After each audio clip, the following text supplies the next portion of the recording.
every worry about sickness in your future, every worry about your future is a made-up reality in your imagination. So I'm like, let's use those imaginations for the good. So I actually use my imagination. Now, sometimes you get promises from God, right? Like God could come to me and say, Abby, you will be healed. And I could be like, yes, Lord, I'm going to be healed. And then I could imagine it. That is one way that God speaks, is he speaks to you, you have a promise, it helps you see that in the future something good is going to happen. That is very valuable. There's another kind of promise, which is who God is. So God hasn't told me specifically that he's going to heal me, but he's a healer. So I imagine my future with healing. Not because he told me, but because why wouldn't I? I could choose to hate my life and imagine it horrible, or I could choose to imagine that good things are going to happen. And I literally had to use this muscle because most of us don't imagine good things coming down the road.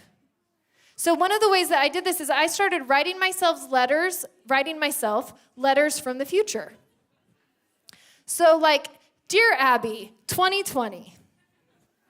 I'm so happy and thankful now that I feel so free in my own skin. I have hope all the time. I'm no longer scared of sickness. I'm no longer afraid of what I can't do. I feel every day so powerful, and every step I take takes ground for the Lord.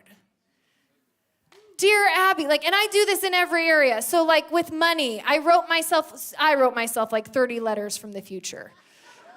Because I needed to deal with some poverty mentality that I had. And so I went to, and it would be Dear Abby, now I actually probably wrote it, I need to go back and look, because I probably did 2018, so I'm getting close. Dear Abby, 2018, I'm so happy and thankful now that every time I spend money, I don't have a pit in my stomach. That I actually believe with all that I am, that no matter what's happening in my finances, God is a good provider. That I'm not scared about money. That when I think about money, I have a good friendship with it. I don't feel like it's always running away from me. Now me and money are friends. I literally write out what I want to feel, and then I write it from the future past so I can imagine actually that happens. Now, for me personally, you can write specific circumstances like, Dear Abby, you're now married and have won the lotto. I'm so happy and thankful now that I've won the lotto and you never have to worry. But here's what I'll tell you. Fake hope doesn't produce fruit. And so I write about the future and what I feel and the freedom that God has done inside of me. Because no matter what circumstances happen, that can't be stolen. So I may not be a millionaire in 2 years, but I may have broken through the poverty spirit.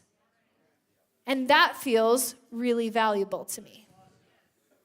So I want you guys to just close your eyes for a second. And I want you to pick one area of your life. And I want you to imagine that in 5 years, you are going to see breakthrough in that area. That in 5 years, you are going to see the goodness of God in a way that surpasses what you think. Now again, not lotto, but in 5 years, you feel free. In 5 years, you're not struggling with self-hatred like you were. In 5 years, you can talk to anybody because you have courage. In 5 years, that deep struggle with doubt is not plaguing you anymore. In 5 years, you like who you are. In 5 years, you actually have seen fruit come in your life. In 5 years, you believe that when you pray, God listens. In 5 years, you've seen that he is faithful. In 5 years, you are more convinced that he is on your team than you've ever been before. Amen.